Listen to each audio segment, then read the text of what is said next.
The hosts and guests on Everything's Messy podcast are not licensed healthcare professionals. The discussions in our episodes are not personalized medical advice. Always consult a qualified healthcare provider for medical guidance. Never delay seeking professional medical advice or emergency assistance because of our podcast. We encourage consulting with a healthcare professional before making any significant health changes. By listening to our podcast, you agree to the disclaimer. Thank you for listening to Everything's Messy.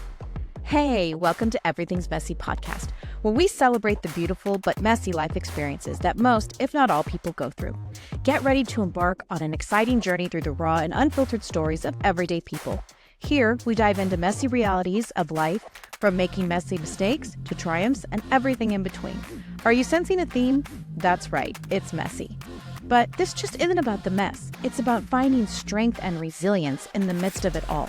We'll explore how health, fitness, and wellness play a crucial role in navigating life's twists and very messy turns. And we'll challenge conventional systems, because sometimes the most unconventional paths lead to the greatest discoveries. Join us as we embrace the messy, beautiful, and endlessly fascinating stories. Each episode is a testament to the power of our messy journeys and the beauty that emerges from the mess. So grab your favorite beverage, coffee, sparkling water, whatever it may be, and prepare to be inspired. Are you ready? Let's get messy.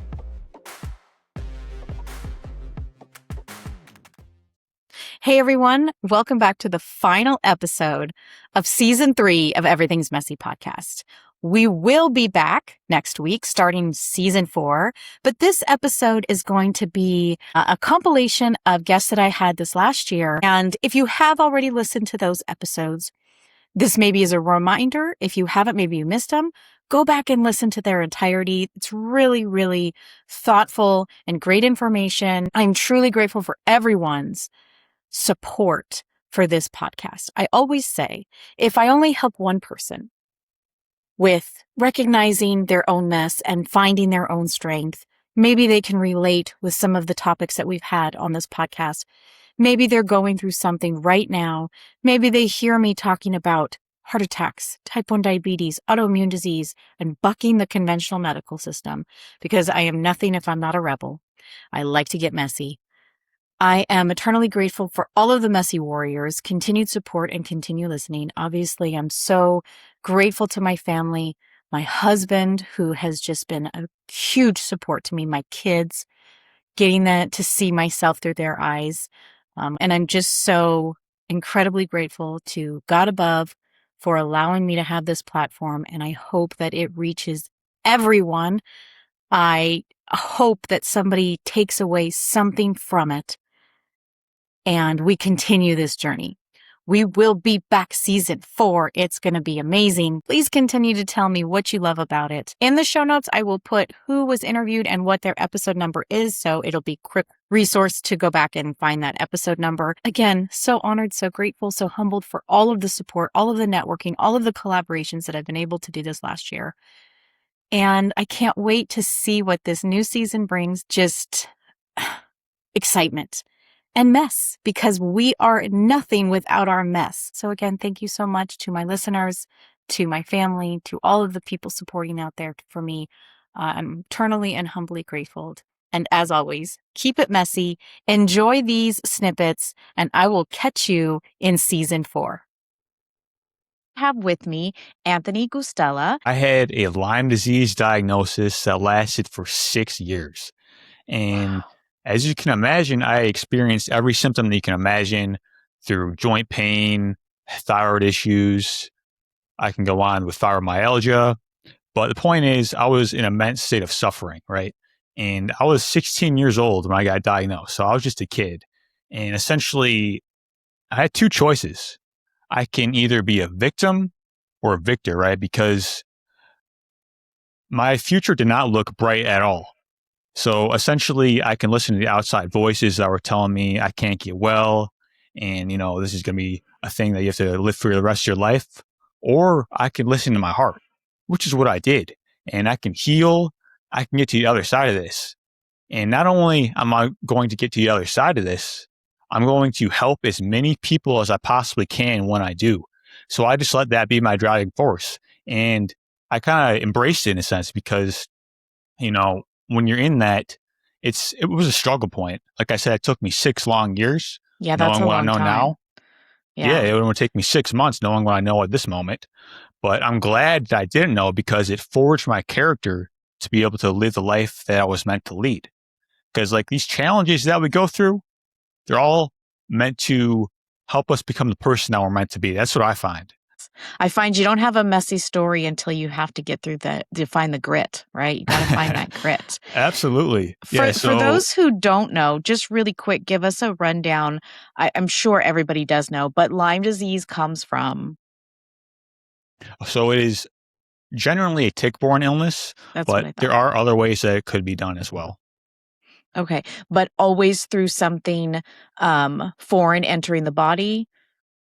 Yeah, it's usually how it is, and to my understanding, just because you get bit by a tick doesn't mean that you're going to come down with the disease. It's really a rundown of the immune system. Like this chronic immune system deficiency is what actually leads to it. So, And so is that of the thinking then that you maybe have these predisposed things before you're bitten by the tick, and then whatever poison the tick may have in it sort of catapults that into maybe it was dormant and now it's alive?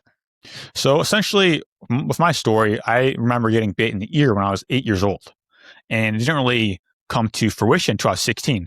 And Okay. what I can link that to is immense amount of stress, immune system dysregulation at the time. Like, because people get bit all the time, like in the forest, but essentially, like, you know, being in the society with like the nutrient deficiencies and all these health issues, that's when it really takes place for people. Yeah, that's so interesting that it was dormant for so long and that you could remember back exactly when that happened to be able to bring that. So from 8 to 16, I'm thinking there was some trauma or something, some sort of canon life events that you may have gone through that then made it come alive, or maybe just the act of puberty, our body's changing, things are going on, and then voila, here you have now this autoimmune and what's the so it's six, you said it took from 16 to when? 16 to, I would say 22 was when I probably say I was healed, which was about five years ago at this moment. So, So that's at a young age. So so in that mindset, was it right after diagnosis at 16 where you're like, F this, I am taking charge, I am figuring out what I'm doing? Or did it take you a little bit to sort of sit in those feelings and be like, okay, I accept it? Or was it always just this is bullshit? that's a great question because I've always had that purpose oriented drive in my life. Like I always, always had that strong will. So it was very quickly that, you know, as a matter of fact, I probably never accepted that I couldn't get well. I was just told that from the outside. I'm like, I just know I always had this North Star. Like I know there's like so much possibility in our lives and we're meant for greatness. Yeah. Like I Yeah. said, these obstacles are just opportunities to become the person we're meant to be. And unfortunately, a lot of us, we get this huge wake up call, but I don't think it has to be like that, even though it's kind of how it seems to be. Yeah. The first step for me was my mind. I had to take control of my mind because of course, like there's gonna be some fear present within that, even though like I knew that I was going to get well, there's still like you have to go through that, right? So taking control of my mind through our thoughts, our beliefs, our emotions, and it's a process every single day. Like, because like I didn't have the tools like I do now, like all the fancy biohacks and all that, but knowing that I just have to make progress every single day. You have to accept where you are and always strive for more. That's kind of the paradox of success in a sense, like accepting where you are, but knowing that the very nature of life is growth. So, working on my mind, that was the very first step, I have to say. Took control of my mind. I realized I had to actually learn about wellness. Like I was interested, I was pretty committed before about it. Like looking back, I didn't really know what I was doing. Sure. So I turned to podcasts, I turned to books, and I just became relentless in the pursuit of knowledge. And I really came to the conclusion that it comes down to the fundamentals, just like it does with anything else. You have to master the fundamental things. And like I said, I didn't have any of the fancy biohacks. So I just had to take control of what I could control, which was what I can eat, how Mm-hmm. I can move, Mm-hmm. as much as I can, reduce stress, be in nature, like all the simple things that that our genes expect of us in order to get well. And that's Sure. made progress every single day. As you know, it's always a journey, right? Like even now, yeah. So it does express differently for everyone, obviously, but The nervous system is a big piece. Like with Lyme disease, it's a stealth infection, so it's kind of like very difficult to get rid of. It's in the crevices. Like it's very it's kind of everywhere in a sense, like where the blood flow doesn't get. So there's so many different ways to do it. I mean, thinking about it now, like HBOT or hyperbaric oxygen, that was really useful for me. Even though, funny enough, I kind of didn't do it until after I considered myself well. But I just, nothing's going to stop you if you made up your mind. I've come to the conclusion now, and what I did, like when I really got well, is comes down to the foundational principles of wellness. In terms of nutrition, that would be number 1, eat real food. Number 2, eat organic. Number 3, eat local. And the last 2 aren't as important as like the first, but it's really eating according to your genetics and your ancestry. Those can play a role as well. And like when it comes to nutrition, you have to personalize it to yourself. But those foundational things like that I mentioned, those do apply to everyone. But then the type of food that you eat, depending on your state of health, whether you have certain sensitivities or maybe you're high fat, low, whatever it is, it's like there's no one size fits all diet is the point. As you mentioned, like I do believe things are getting better due to like shows like this. Like people are getting educated in a sense. And well, we're left with no choice, right? In your case and in my case, we're sort of, pushed into the direction that maybe we never thought our lives would be going. But now it's like, do or die kind of thing. Sure. Yeah. And sometimes we are more focused on one of those attributes than we are over the other, but they are all connected. Your spirit, your mind, all of it has to be connected for it to work optimally, I think. And if you have to focus on one, but don't forget about the others, because again, you have to move them along, the journey all together. They all have to go together. So yeah. I like how you mentioned that because there are certain times like you may need to focus on more things than one. Like I'm most knowledgeable in wellness because that's my profession in a sense, but you have to kind of shiv it in a sense I love to it. kind of different That's areas. That's going to catch on, I'm telling you. And it's all, like you said, it's all intertwined, and that's what it's all about. Like there's gonna be ups and downs, but get in the game and just get better. Like don't sit on the sidelines in your own life. Show up. That's all you got to do is show up for yourself. And yeah, I really enjoyed that. And aside from that, I write articles on my website. So a lot of free ways of kind of getting the mission out there in a sense, because like I said, it's all about bringing tools of wellness and personal development to people to become the greatest versions of themselves every single day. And the more empowerment that we have, the more education that we listen into, and we just kind of like develop this self-mastery in a sense.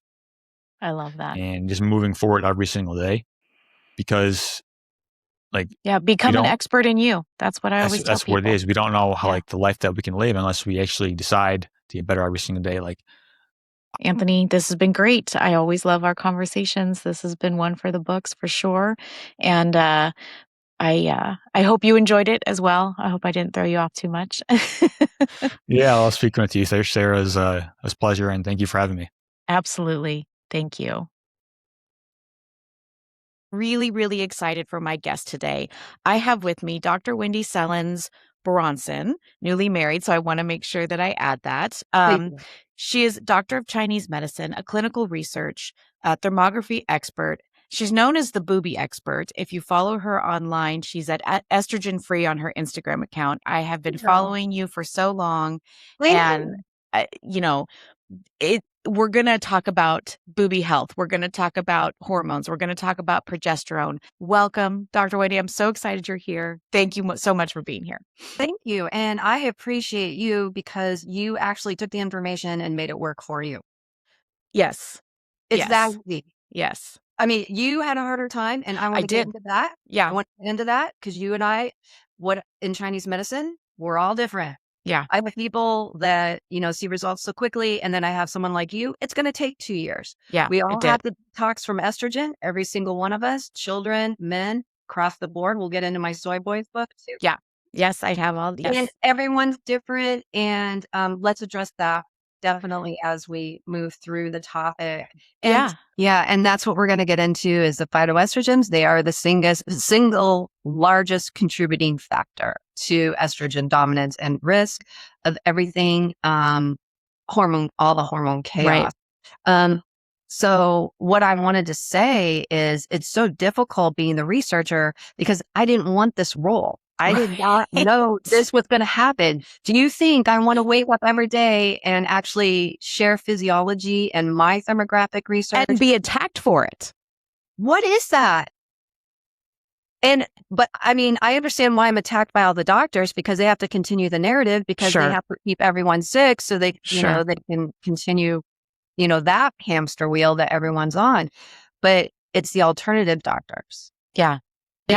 They just changed, they took off medical, slapped a natural, and they're selling the same thing.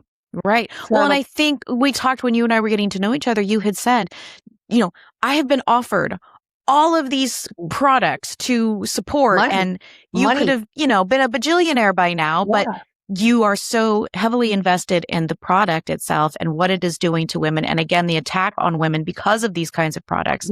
You have the integrity to say, no, thanks. That's not who I am. But and there's nothing to sell into the progesterone part. So legally, I can only say 80% of breast cancers are estrogen receptor. Still. Right. But it's the cancer you want because it's preventable. Okay. So I'm always trying to remind people endogenous inside our body, endogenous inside, exogenous outside. Endogenous estrogen does not cause cancer.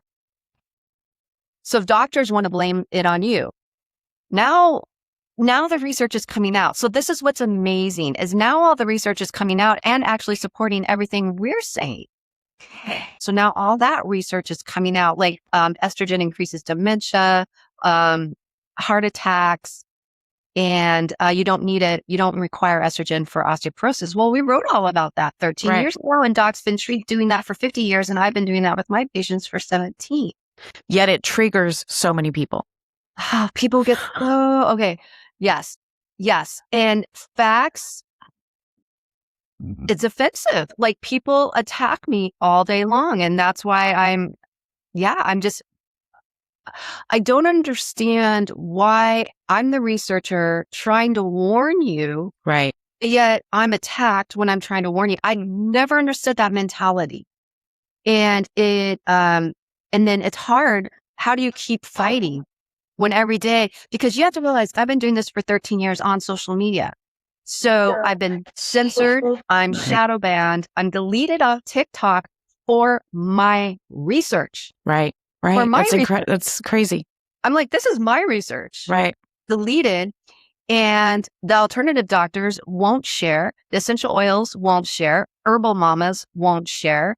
All these, all the influencers, they don't share because it's phytoestrogens. The very phytoestrogens they're selling, the very phytoestrogens they're promoting. So all the people, if you have more than 2,000 or 3,000 people, you're not saying anything. Right. That's what the masses are saying. Yeah. So in a year and a half, I've gotten like 64,000 followers. Because the dam just broke. Oh, I think the dam broke. I want to talk to someone that's open. I want to have a conversation. I can't have a discourse with any other doctor. And telling everyone that okay, so let's get into the carrot. I don't want to attack the man who actually tried to educate people. I'm going to leave it at that. Let me explain it this way. The body's self-regulating. If you need fiber to remove anything, you're sick. Because the body's, that should just be the end of the story. So let's come over to cold, because the very women that should be supporting me are the very women that are getting the troops together and attacking me, which is bizarre. So, okay. So cold. Okay. So in Chinese medicine, cold is so in Western medicine, the number one cause of infertility is estrogen.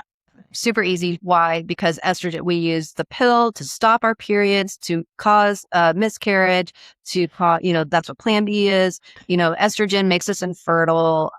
People understand that, I think, right? Yeah. Okay. And in the old days, what did they use? High amounts of what? Phytoestrogens to cause miscarriages. So they've been using phytoestrogens for years to cause miscarriage naturally. So you just can't go be an herbalist just because you read this herb does this. Sure. And now you're going to go tell your influencer, you have 100,000 followers. And now you're saying, hey, turmeric does this. Hey, let me explain turmeric to you. Turmeric, this is how, or milk thistle. No. Okay. What do you want? Milk thistle or turmeric? Or both? Do ashwagandha. Oh, ashwagandha. Okay. So ashwagandha is supposed to be calming. Well, this is, but it's not, because it is a phytoestrogen. So now if you use more estrogen causes irritability, it causes anxiety. So you're using the ashwagandha as a pill, like aspirin. But if you keep using it, you're increasing the estrogen, which increases the Irritability and anxiety. Yep. So turmeric, it does not decrease inflammation. It increases circulation. So it's used in orthopedic acupuncture. We use it for short term, in our herbs to help with the pain. It decreases pain because it's increasing circulation. But you don't want to ever overuse anything. Let's do milk thistle. So milk thistle, you want to use things in the time of the season. So in Chinese medicine, we're always talking about the season. The season of the liver is spring. So you want to go out. I go out and get my dandelions, and I can make my dandelion salad, and I make my dandelion tea, because I want to course the liver. Milk thistle does not, you can't detox Yeah, talk about that. His biggest little thing was like in the 80s when they came out that you could detox the liver. And he's like, how do you detox the liver? It empties into the small intestine. How do you detox the liver? There's nothing to hold in the liver. So ladies, your toxins are held in your fat cells. So it's so obvious to him that the liver doesn't detox. No, the liver doesn't detox. And people would be like, oh, thanks for telling me. Now you say it, you're kind of the troll. And I'm just like, you can't, there is not one person out there speaking on hormones that doesn't say detox your liver. I cannot find a person now. You can't. So let me explain. In Chinese medicine, milk thistle and dandelion course the liver. The liver is stagnant in Chinese medicine. This could be cold. We're going to get into cold. I'm circling back to cold because it's so vital we get to cold. Cold has destroyed America, the diet. So the liver becomes stagnant in Chinese medicine. So we want to course the liver, make him happy again, right? Because at night you want him to hold the blood. So at night the liver turns off and it holds the blood for us. If the liver is not holding the blood, the spirit of the liver wanders between the hours of 1 and 3. So if you wake up, that might be a liver issue. And I always say might because there's other... Because we don't know. Right. There's 1,000 reasons. Did you see my RL? There's 1,000 reasons. Yeah. No, that was my liver. Well, and you'll hear a lot of influencers say to bring your cortisol levels down, detox the liver. Right. Somehow they've combined all of it, and they're like bits and pieces that they try to put in this pie. Pathways? No, the only organs that detox are the organs that exit the body. You don't have to buy anything. Here it is. Here it is, ladies. You don't have to buy anything. Here it is. Right here. Here it is. All you have to do is remove the estrogen. That's all. Now it took you 2 years. It did take me 2 years. Okay. So did you use the progesterone? I did. Okay. So it took you 2 years with progesterone. Yes. Okay, so because my estradiol levels were just, and I know you talk about the conversion, whatever, but whatever it was off the charts. It was so high. No. And because it's in the estrogen is being stored in your fat cells. Maybe you're not able, I do things to, what I'm trying to say is you want to detox naturally. How do you detox naturally? Go for a walk. Go sit in the sun and sweat. Sweat it out. Work out and sweat. Sit in the sun and sweat. Do you see what I'm saying? So we all metabolize estrogen differently. How you and I metabolize estrogen, I'm realizing in the middle. I'm not like some women are really easy and some women are really hard. You're more difficult.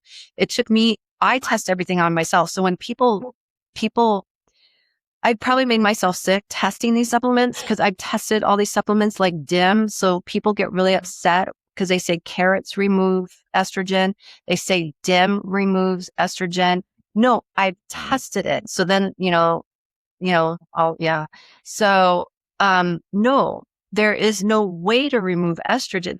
Ladies, is there anything else I'm missing? Like, calcium D-glucarate, right. tamoxifen is, I take it back. Tamoxifen is the only way to remove estrogen, but it's, people don't want to use a pharmaceutical.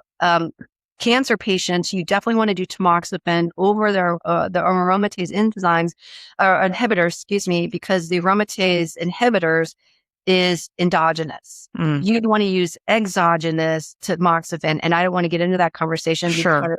My cancer patients I have women that do double mastectomy with tamoxifen. I'll say this: it's the young women are very aggressive because they want to see their children. So I have all these patients, and I have to heal all. Sure. So progesterone is derived from wild yam. Bioidentical estrogen that everyone's claiming is natural is the wild yam. The bioidentical estrogen, all the natural paths are selling is synthetic. It's not natural. It's not, and that's a big distinction of how it works. Yeah, because the synthetic, what I show in my books, synthetics creates more binding sites. So you're using that's not natural. It's a synthetic. Bioidentical estrogen is a synthetic, and it's creating more binding sites. So it is as harmful as the HRTs, which again is another type of estrogen. So all types of estrogen increase risk at different strengths. Right. And the affinity of that cell for that binding site or that receptor. Oh. And then really quick, just lightly touch on, women seem to be deathly afraid of testosterone, not knowing that we need some testosterone. Okay. Thank you. Because we almost finished without the most important one. Okay. This is key. One more thing with progesterone. So progesterone, there is no such thing as a progesterone receptor only breast cancer. So I want women to know, they're like, progesterone causes cancer. No. Estrogen receptor positive, 80% of cancers are estrogen receptor positive. About 20 to 60 of those are also progesterone receptor positive. So you cannot have a progesterone receptor positive breast cancer without estrogen receptor positive. So put the whole thing away. You're worried about progestin. Progestin is carcinogenic. Synthetic. Okay, we're closing the book on progesterone. Okay. We're moving over here now to testosterone because I love talking about testosterone because women. So what's happening is women. Oh, this is so important, Sarah. Thank you. Okay. So women are always like, I feel better when I take whatever estrogen they're on. And I'm like, yeah, because you're treating the symptoms. Like that's what they gave us. Like when we had, PMS, they just put us all on the pill. Why? Because it treated the symptoms and made our period lighter. It stops the cramps and increases our breast cancer by 400%. So now 400. Why? I know it's crazy. Now we know why. How can a fat cell make a hormone? A hormone. I can't even get into that conversation.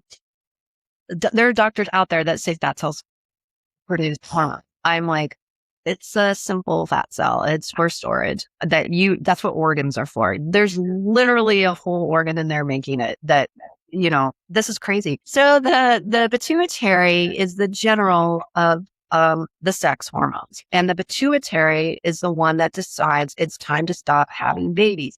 You don't decline estrogen. There's no more. It's done. You're just, one day you're done. Or you're done. The production of the egg makes the estrogen in the production. Equal amounts. Not more estrogen, not progesterone, equal amount. We are naturally hormonally balanced. So the pituitary is like, okay, give this woman a break. It's her crowning achievement. She now gets to bask in the glory of all her experience in life. So menopause in Chinese medicine is supposed to be your crowning achievement. Yeah. Where it went through all that hell. You know what I mean? Right. All that experience. Now I get to relax. I don't have to deal with that. I don't have to worry about having babies. I can have all the lovemaking I want and just get to run around and make love and tell everybody I wouldn't do that because when I did that, right? So it's our crowning achievement. They took that from us. Yeah. They've made it a sickness. So we don't decline. It's just done. So one day the pituitary is like, you're done. We're done. Everybody's done. So no, your adrenals are not making any more estrogen or progesterone. It's always making estrogen. Why is nothing ever making progesterone? That's I always want to ask.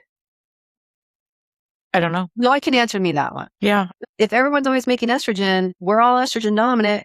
Why isn't anyone making progesterone? No one can answer that one. So if that makes estrogen, then why is the adrenals not making progesterone to protect us? Because if they're saying the adrenals keep making hormones, then wouldn't everyone's estrogen dominant make it make sense? Testosterone. Why do we keep making testosterone? Why do men have testosterone?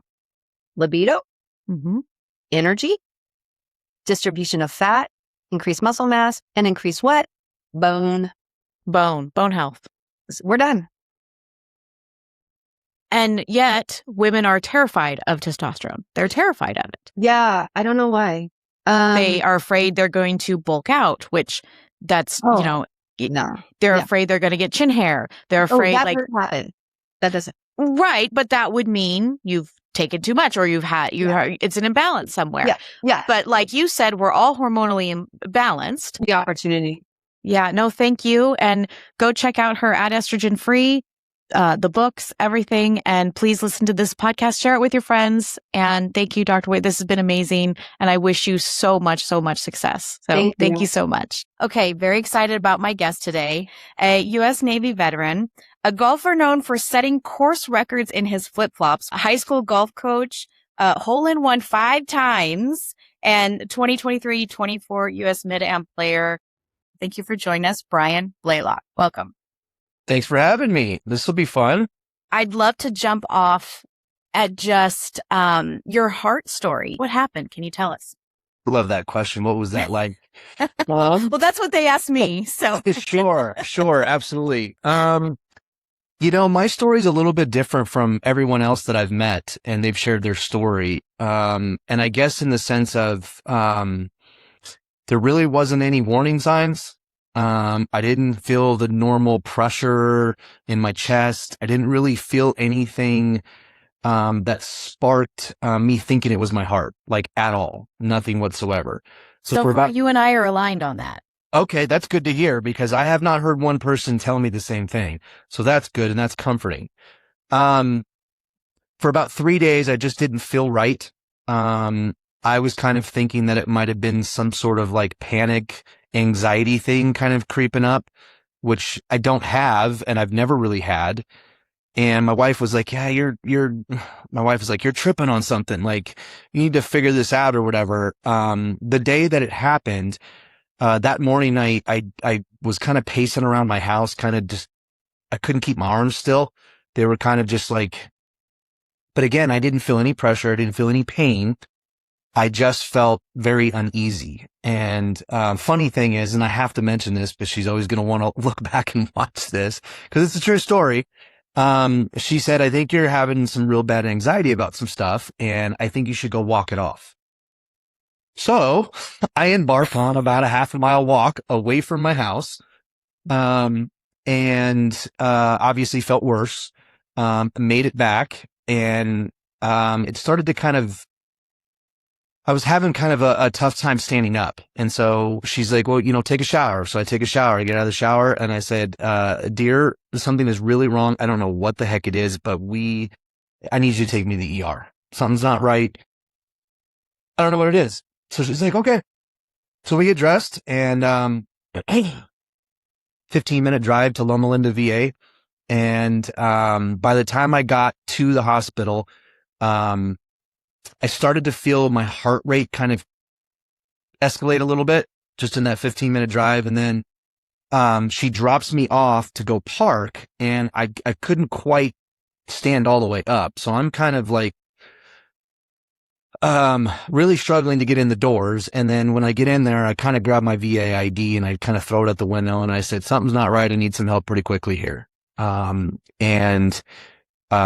Absolute amazing staff there. I cannot say enough. I've even messaged them back after the fact and said, you guys like worked a miracle because by the time I threw my ID, the doctor comes out, does his little checks and says, you're having an active heart attack. We need to move quickly. And I looked at him and I said, what? No way. I'm healthy. I'm young. Complete denial. I don't, what the heck? How old were you? So this is Thanksgiving, 2 days after Thanksgiving. So I was 43 years old. I was 6 days before my 43rd birthday. Geez, we are aligning. We're totally aligning. That's wild. That's wild.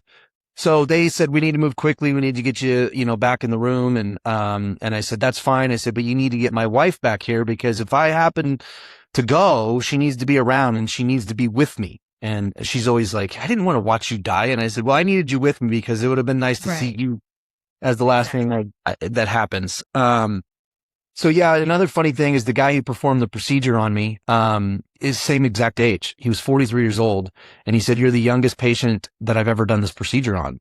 And what I did said, they do? Was it stents? Yeah, I was very lucky to not have, the chest cracking open and that sort of thing. Yeah, 2 stents. Yeah. Were you 100% blockage? 98. Okay. So I was 100 in one of my smaller ones. Thank goodness. And then they told me I was like 60 to 70% in the other one. I'm not quite sure why they didn't do, a stent in that one to fix it while you're in there type of thing. But they said, most of us live between 50 and 70% blockage anyway. Wow. And I'm sure in the last however many years, what year was it for you? 22. So 22. Okay. So a year before me. And it's wild how much you start learning about just heart health. And it's pretty cool that you've kind of done this.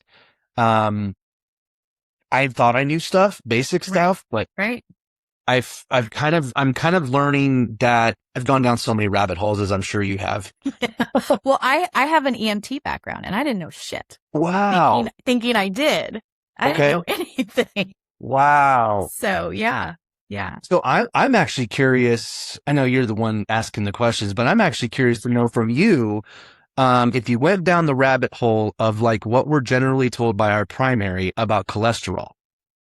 I have, and I don't, my heart attack, I was not high cholesterol and I didn't have high blood pressure.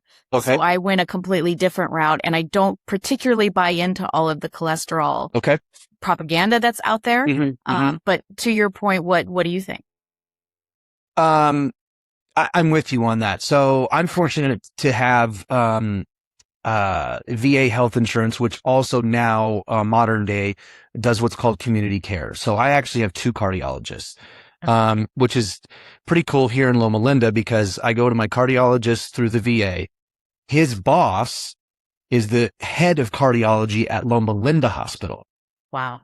Which I was able to get and see through the golf world because he's a member at Redlands Country Club and knew who I was. See, and it's not what you know, it's who you know. It's 100% accurate. And it's wild because, the way he was able to talk to me outside of the VA hat and kind of give me his theory, his thoughts on how it could have potentially happened, were significantly different than the cardiologist at the VA. I did have elevated cholesterol. It wasn't like mind-boggling crazy. It was just like kind of like, maybe you should watch this. Maybe you should kind of, change a few things type of stuff. I finally was able to, again, rabbit holes. And then I started asking other people in the medical world. We have a lot of friends, thank goodness, in the world. And I'm like, you know what? Being a high school coach, I was basically forced to get the COVID shot. So, am I allowed to talk about that? Absolutely. It's messy. No, it's your story. It's your story. So please. Sure. Yeah. So what I've been told is that, generally speaking, across the masses, if the COVID shot were to affect your heart, it would have happened very quickly. However, now, 6 years later, there's a lot more studies on, how it could have affected your heart later. I had to get the shot because I'm a high school coach. So I either got the shot or I had to go in every 4 or 5 days and get tested type of thing. I didn't want to get the shot. I'm kind of on that side of the area of like, even during the moment, I'm like, well, we don't know what the heck is in this. And that's after getting 4,700 shots in the military. Right. Of walking down what I call shot row, where you've got people on the right, people on the left. And they're just sticking your arms type of thing. But I was 19 when I went in the military, so I have no clue what's going on at that point. Sure. Yeah, pretty wild. And I'm glad you told me that you were kind of the same age and very similar story, because you're the first person that I've talked to that told me that they didn't really feel the normal stuff. Yep. Absolutely zero symptoms. Absolutely everything that you're describing was me. I will say, though, I did not have the COVID shot. Okay. And so we differ there. But I would say, just like you were talking about the information that we're told, to the masses and what's going on, and talking to people my age or that were my age or younger, things are starting to come out and we're starting to see it and talk about it. And so I appreciate you telling your story, because I feel like we need to talk about it. That's why I'm trying to get people out there to, whatever your story is, it needs to be discussed 100%. And it's not something that's just, you can't relate it to, hereditary things like that. Like it's something else that's happening to a lot younger people in a group. And it's right now we're, kind of blown away by it, but it's starting to become normal, unfortunately. It is. And the more I go on the interwebs and start reading people's stories, it's amazing, that group of like 40 to 50, that are having these experiences. And like, the friend who is, in the golfing world, who's the head of cardiology, maybe, I don't know if I should say that. It doesn't matter. Maybe he's not even the head of cardiology anymore. Either way, he was very open and honest with me about like a lot of stuff. He's like, how much stress was going on in your life at the time? I said, quite a bit. And he's like, well, you can have a heart attack just based on stress. Yeah. And then we talked about the COVID shot. We talked about my health, overall health, and my diet. And when I told him my diet, he's like, okay, well, then you're in like the half of the half of the half, because I'm very active. I don't even eat sweets. A very, very good diet. And all the doctors I've told like my normal diet, they're like, well, that's really strange. Right. That kind of thing. So it's been a learning experience. I've read and read and read and read and read. And, cause you're kind of shocked. Being a golfer, most people don't realize, especially if you walk 18 holes, you're walking, 25,000 plus steps up and down different inclines and declines. You're starting and you're stopping. Plus you're having conversation. I don't drink alcohol anymore. Not because of my heart. I just said, you know what? It's time. I just don't want to drink it anymore, type of thing. My wife stopped drinking 2 years ago, and, it's our new lifestyle. But yeah, my wife's really good about that. The vitamin D thing was something that I learned a lot about too. I told him, I was like, do you see like how tan I am? I'm outside all day long, almost every day. And they're like, yeah, you're getting some vitamin D, but the way that the body processes it and breaks it down or whatever, I had never read about that. I had no clue. I'm like, if I'm just outside, I'm good. But no, even more importantly for folks like you and me, so they put me on, I can't remember what it is, but it's a pretty high dose of a vitamin D supplement that I take daily. So, do I feel different? No, I don't feel any different. It's one of those things I just cross my fingers that it's doing what it's supposed to do. Sure. Yeah. And it's basically the science is how the body's converting it. Yes. And I speak to especially women, a lot of women in my wellness practice, and they always say, well, look, my vitamin D levels are normal. But the caveat to that is that's not testing what you're able to convert. So Exactly. People that even have normal levels, it's not optimal. In my world, in the golf world, I am surrounded by significantly more overweight and older men.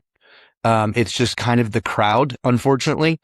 The guys that are overweight should not be in golf carts. They should at least maybe walk 9, ride 9, start there, something like that. I always tell them, I do a very, very quick Cliff Notes version of our conversation with them, over the last couple of years when I'm asked or I hadn't seen somebody for a long time.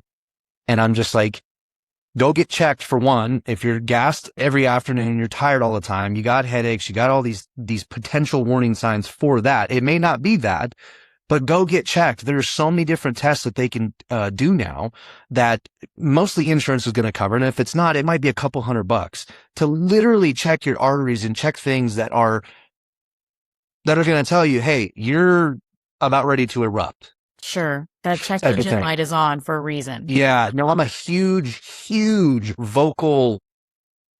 Anytime I'm ever asked, I'm like, I'll share my story. I don't care because I don't want it to happen to you. There's all these different groups, right? You've got these big specific type of cancer groups. You've got breast cancer groups. You've got certain things, whatever. Well, there's a heart group too. Yep. And there's they just don't have the PR that breast cancer does. And I'm correct, because heart disease is what, number 2 or number 1 or something like that? Is it number 1, right? Yeah. Number 1. I know. And it's always about cancer. It's always about, certain things like that, which it's not to down those things. It's like, why aren't we talking a little bit more about the number 1 cause of death? Why? Why is that? And then it starts to go with like maybe things that we're told, it's that good old constant propaganda. A healthy society is not a good society by the people that run and control everything. No, well, and then when you dig a little deeper and you look at what the Heart Association has put their label on, which is complete crap, it's even hard to get behind wanting to be a part of an organization that is not talking about what is actually going to help your heart. Sure. Cheerios are not going to help your heart. Canola oil is not going to help your heart. It's just not going to be that way. So yeah, breast cancer definitely has the better PR. I have said this so many times, especially for women. Not only is it the number 1 killer for women, it is the number 1 above all other cancers. And we're not talking about it. And people they think they know about it. Well, they think it happens to old people. They think it happens to smokers or, obese or whatever. And that's just not the case. And I'm, like I said, I just want to scream it. I know. And when I have those conversations, like you asked me about, especially I know it's funny when it happened to me, then I start finding out some of the guys that I play golf with that are older and overweight, they've had the same experience. Usually worse. I play golf with people that have had, bypasses put in, all sorts of different really bad things, multiple heart attack people. And then they're like, we don't even understand how it happened to you. You're like the healthiest, slimmest, person that we know type of thing. And I'm like, well, it doesn't mean that the internal part of me is not messed up. Just because you talk about getting messy. My funny line now is just because I'm sexy on the outside doesn't mean the insides are sexy. Today is a really great treat, fun. I have the pleasure of having my own father here as a guest on my podcast today. Long time coming, a distinguished career as a police officer, many exciting events has occurred as he was a police officer and then some. And I want to bring him on the show today to talk about mental toughness, mental grit, discipline, and how we get that. And I thought, what better way to kick that off than with my own dad? Here he is. Welcome, Dad. As to everyone else, Curtis Wilson. Hi, Sarah. Thank you for having me. So, as I said in the introduction, long distinguished career as a police officer with Los Angeles Police Department. Started in 1975 with the Los Angeles Police Department and retired in 1999, so about 24 years there. Worked a variety of assignments, starting with Newton Street Patrol, which is still very near and dear to my heart, where I began. And that's probably where mental toughness started as far as the career, when you're actually starting on the street. So, but I went through the academy like everybody else, and they would teach mental toughness, can't give up, can't quit, combat wrestling, all those things that are challenging, but you don't dare quit. So we'll stop. For the rest of us who are not in those kind of professions, what is one thing that you can give to people? I get it's don't quit, but that's such a blanket statement. What do they hold on to? What do they pull from? Okay, they did good today. What about tomorrow? Mm-hmm. And we're just the academy. It wasn't real. It was real in a sense, but they break the combat wrestling up when it was time. We're in the street. You're on your own. Mm-hmm. Right to the finish. Something really bad is going to happen if you give up, whether to you or somebody else. So you were taught day one in the academy, we don't give up. If you gave up, you weren't there the next day. You were removed, at least in those days. The academy was a real challenge, and they removed quite a few guys. because they couldn't do the work or wouldn't do the work. But that's also why it's such a highly esteemed department to not only want to work for, but to have a career at, because they do demand, I would say demand, the best of you. And we've touched on this podcast before. We talk about the difference between motivation and discipline. We talk about how to find that discipline. Because I don't want to let the old man in. Yeah. I have some great friends. I love them, but they're in bad shape. And they decided once we were done working out. And so that takes an effect on everybody. Yeah, I often say on this podcast, if you don't make time for your wellness now, you'll definitely have to make time for your sickness later. Yeah, and I think it's up to each person. Like the T-shirt says, no one's coming. Right. And that's always, before that T-shirt was ever made, that's how I was taught. I mean, look at this shirt here. Be disciplined to be motivated. Okay. You have to I got to go out the door to run. That's the discipline. The motivation comes while I'm running, because now I got a mile in. It's like, I'm going to do 4 today because I feel better. So the motivation comes in. But if I don't get out the door under the discipline, I'm not going to be motivated. That's kind of how I look at it. So discipline first. Motivation is to get you to improve, to get to the next. I want to be better. But if you don't go out the door, you can't get better. See, that's amazing, because that's completely opposite of what most people say. Most people say the motivation that I've had the guests on my show, they've said the motivation starts you, right? You get excited about something. You buy your new running shoes, your new running outfit. That's the motivation. The discipline is what makes you keep going back, because you're showing up for yourself. But I love your twist on it, whereas you need the discipline first, because you need to know your why. And I always say that you need to know why you're showing up. And then your motivation kicks in. Regardless of your age, you can do something besides sit on the couch, or use some excuse why you can't go outside. Because if you can walk, you can go outside. I think it goes back to, I was never good enough. So I'm going to keep learning. I'm going to get better. I'm going to learn how to do archery. I'm going to learn how to do jiu-jitsu. I'm going to learn how to do the guitar. All those things are important to me, because I'm improving. I'm going to accomplish this thing. I could have, just sat on the couch, I guess. But that's not me. I got to get up and I got to go. There's some days I don't work out every single day, most days. Right. But a lot of people would say, man, you're retired and you had a hell of a career. Take a break, take a nap. What do you say to that? Because it goes back to, what have you done for me lately? Yeah. That's history. And I've always, ever since the football coach said that, the guys at the academy instructors basically said the same thing. So as we are talking about mental grip, though, I do want to touch on one thing, and that's not to take away the degree of the level that patrol is, but you decide that's not enough, and you pivot, or as I say on this show, shivot from patrol to a very distinguished part of the LAPD known as SWAT, because patrol just wasn't enough for you. What was that in you that drove you to that? It's just that inner drive. You got to do better. You got to get to the next level. I mean, Newton Street was hard to beat. South LA, that's tough to top that. Maybe 77th just because it's bigger. But Newton was. But you said, nah, hold my beer, watch this. Well, and I went to the academy and got on the PT staff and was teaching physical fitness, self-defense, which I enjoyed. But I wasn't going to stay there long. That was just to punch a ticket to get to Metro, which is a citywide task force, if you will. Right. The special forces of the LAPD had the Metro division, and then it had SWAT team. So that was the goal. I got to get to SWAT. And so that was my goal. And it took me, a year or so, 2 years to get into SWAT. Did you ever get frustrated during that time you're waiting to get there? Well, you always get frustrated, but you keep doing the reps because you know it's going to come someday and you want to be ready. So I did that. And then once you get to SWAT, it's like, okay, now what? Well, I want to get to the top of the line here. So you start working there. I don't think I was ever at the top of anything. I was in the middle. I could stay in the middle, but I was never the top guy. I could do a lot of things well, but not not great. There was always the best shooter, the best guy, the best rope guy. That's the discipline. Yeah.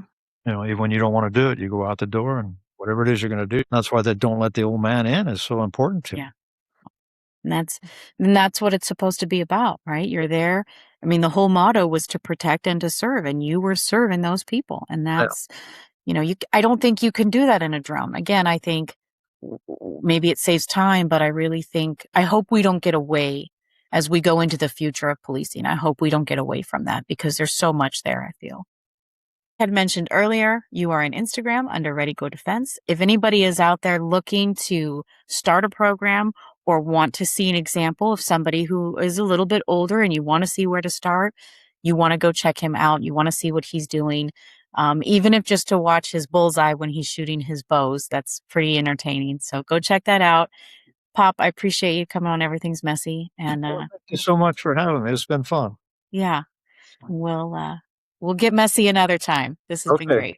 Joining me today, I have Kelsey Lynn Stokes. I'm really excited. She's a fellow T1D badass, can we say. She has a messy story, and I reached out to her on TikTok. Thank you so much for having me. Thanks for being here. So you have been diabetic 21 years? 21 years in June, yeah. I think I'm going to throw her like a 21st birthday party. I love that. Yeah, I feel like she deserves one. My 21st birthday was kind of lame, so I feel like a solid do-over. Definitely. I was definitely told like within 10 years you will have complications. And I was diagnosed at 13 and looking forward to your early 20s with health problems is a really scary thing to say to a child. Right. Well, right. Yep. I'm 21 years in June and I have no complications. I got my eyes checked last year. They said there's no evidence of diabetes in your eyes. My last A1C was 6.3 and it's taken me all of those 20 years to get there. Like I definitely was not there when I was a child and even in my 20s. And I want to shout that from the mountaintops so that other 13-year-olds being diagnosed today, tomorrow. Okay, so I'm on the Medtronic 780G system with the instinct sensor now. I've had some trials and tribulations with the instinct sensor, but as of the moment, I think I actually am going to stay on it. Share with the messy audience kind of your messy journey and where that started and kind of the things that you have had to deal with going through that. Sure. So my diabetes story is a little crazy. I'm 13 years old and I get diagnosed in Dubai. And anyone who has visited or knows anything about the country, like it's a rather opulent country. It is one where people do take great joy in eating and going out to eat and like really, really rich foods. And so at least when I was there in 2005, like the understanding of diabetes was heavily on type 2 and not on type 1. So I didn't really get a lot of support right off the get-go.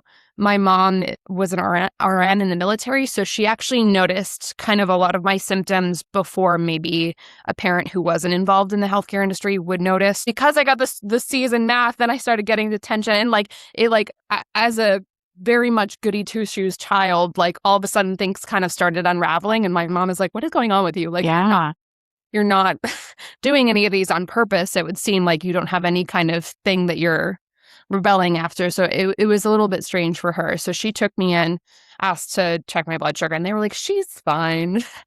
And then, by the time my blood work came back, they were like, yeah, you need to bring her in right now. Like her blood sugar is over 800. And I was literally like half deep in a chocolate milk and a grilled cheese being like, can I? And my mom was, it's fine, finish. Yeah. Extra. Yeah.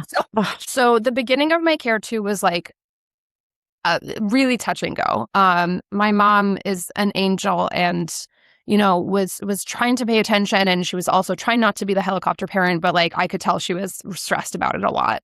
And she did my shots for the first 3 days and then I took over and did it from there. But because of that, she was doing the like, I trust that you're taking care of yourself, but like I was sort of kind of going rogue in a lot of ways. I didn't trust the nutritionist. I didn't trust the doctors. I didn't trust a lot of the things because it wasn't working for me and they weren't tailoring it to how I wanted to live my life. I would go over to friends' houses and their moms would like snatch the bread basket away and be like, you can't have bread. And I'm like, what? Like, no, not what this is. So yeah, that was a little tough. I lived there for 4 more years with the diagnosis, and then I moved to New York City. Again, not the best controlled in my late teens, early 20s.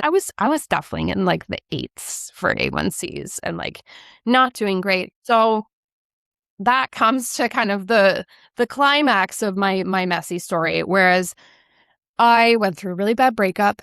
I ran the New York City Marathon, and then I collapsed. Um, I had no pain throughout any of my training for the marathon, which is How long wild. did you train? Like 7 months. That's great. It was definitely because I was diabetic, I had done a half marathon with JDRF when they were called JDRF. And I sort of found this newfound sense of like, oh, if I put my mind to something really, really hard and scary, I can do it. So there definitely was an element of that. And there was also an element of like in my life, because I always felt like I had a clock on my life, I've strived to do things and achieve things kind of harder and faster and more than other people, but more for my own sense of validation. Like, this is not the thing that's going to take me out. Tuberculosis was. Wow. So in all of my training, the marathon is in November. It's the first Sunday in November in New York City.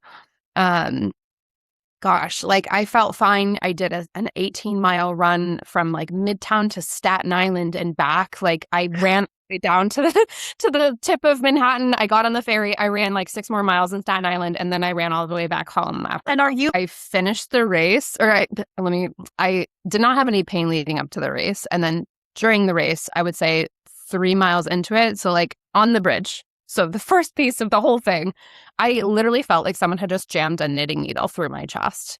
And I was like, that's not a feeling I've ever felt before. That kind of sucks. But, you know, you've worked months and months leading up to this moment. And I just kind of like, I think I got to mile 8 or 9 before I texted my brother, like, I think something's really wrong. And he was like, okay, well, I'm at mile 16. So like, meet me there and we can talk about it. And I was like, okay, 8 more miles. Okay.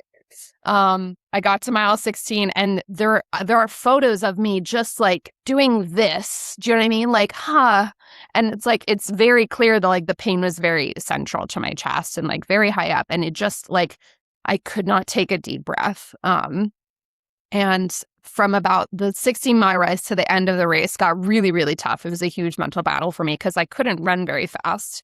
So I was getting cold. So then it was just like, and then it started getting dark, and then you start feeling bad because you're like, oh my God, I'm going to be the last person that finishes this race in the middle of the night. You know what I mean? And it's just such an emotional journey, and a marathon is an emotional journey. Right. And then you add this thing that you have no idea that's happening to you on top of that. So I finished the race. It took me like 6.5 hours, but I finished it. And I sat down at a bar to eat, I think, a bowl of soup, and I like couldn't bend over. And someone gave me a straw to drink my chicken noodles. Got out of the bar, and I was like to my brother, I was like, I don't think I'm okay. And he was like, okay, like we'll get you into bed. And I had a loft bed at the time, and I couldn't climb up the stairs to my loft bed. So he like, and it's sort of in the back of my head, I'm like, it sort of felt like I was having a heart attack, but also there was no kind of acute thing, and I kept being able to function. So I was like, I really don't know what's going on. But sure enough, I slept overnight. I woke up. I had the same feeling and sensation, like I couldn't take a deep breath. And I went to like the city MD around the corner, and they took an X-ray, and they were like, you haven't ingested any like large balls, have you? Not to my knowledge. But then they were like, have you ever been to the Middle East? And I'm like, yeah, I lived there for 6 years. And they're like, oh, you might have like a special spore growing in your lung kind of thing. And I'm like, okay, what do we do? And they're like, oh, sorry, we had to shut the city MD down, and you have to go to the hospital. And it was like not an option. They're like, you're officially like a public health hazard, and we had to like shut you away. Like I sort of went to like hospital jail. Oh my.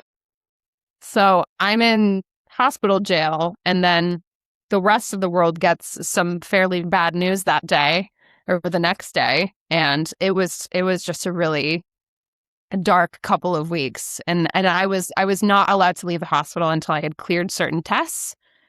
That took, I think, 12 days before I was like released. And then they had not taken great care of my diabetes during the TB time. So they'd sort of been so excited about this weird, rare thing that I had. Sure. Not about the sort of mundane thing that I had. And because of that, I was actually back in the hospital with DKA 5 days later. They had forgotten to hydrate me. They had never mentioned that, like, hey, by the way, these drugs we're giving you for this thing are going to spike your blood sugar. My blood sugar, keep me super dehydrated, basically like tax out my kidneys and my liver. Like, it was... Because they're just treating that system or that issue instead of the whole person. Oh, my gosh.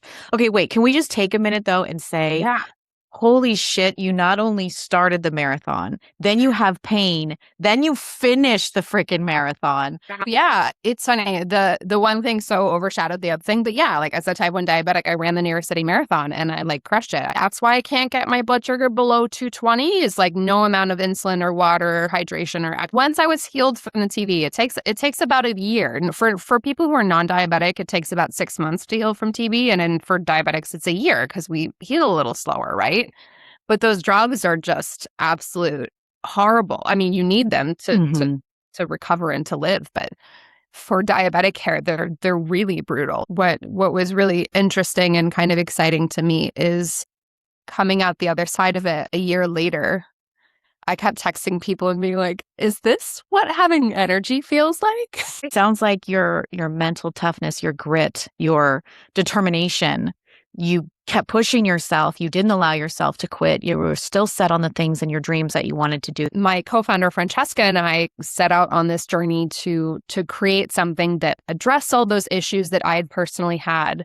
One of them being that like bubbling situation that happens because the ones on Amazon have like a strand of elastic and a strand of elastic. And if you put that on your thigh, it just goes to show you that like, it doesn't matter if you gain weight, it doesn't matter if you lose weight, like you can still use the same piece. So we've really built them to last. A lot of people, kind of call our price point, but we compare it to like having a great bra. Like, sure, you don't wear a cheap bra and be uncomfortable all day. You want to have, an investment into one thing that is a really great thing and then have that last and be able to rely on that one thing. So tell everybody what the name of the company is. Yeah, it's Calycanthus lingerie. Calycanthus. It's like the genus of a plant that's called sweet shrub. So we thought that was a little little diabetes, and it's also it's the same word in Italian and English. So my co-founder is Italian. So thank you so much again. Just thank you so much for coming on. Of course, thanks for having me. Thanks for listening to Everything's Messy podcast. Whew, if you made it this far, give yourself a gold star or at least a nap. Honestly, if you showed up today and you were listening, you've already crushed it. I'm so grateful for you listening. If anything hit home, share it, tag me, write it on a sticky note. I don't care. Just don't keep all of this messy goodness to yourself.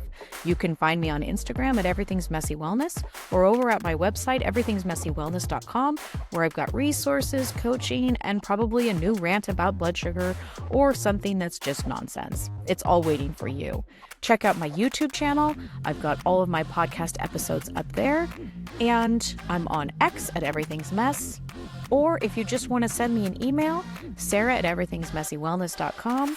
Look, until next time, hydrate, take no crap, and as always, keep it messy.